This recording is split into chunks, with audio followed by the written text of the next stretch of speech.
perspective. We are in an arms race with China. It is not going to slow down. It is not going to stop. They are near peer on AI. We do have an advantage, but it's a small advantage.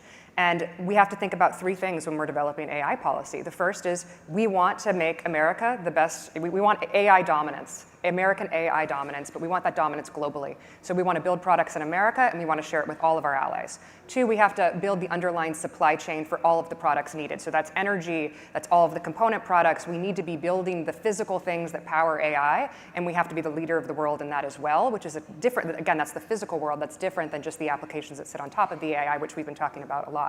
But the third thing he said, and I think this is incredibly important, and this will be probably dominating the political conversation for the next 20 years, is that labor has to have a seat at the table when these decisions are being made.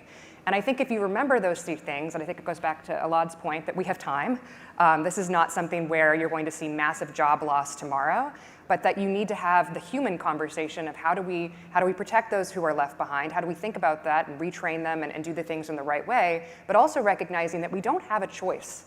This is not oh, well, we can just stop the clock. We can do the 6 months pause. That was 2 years ago when we were sort of living in fairyland. Like now we actually realize that we have a near-peer adversary and we don't want Chinese AI dominating the globe. And so I think the national security point on this has been put at the forefront.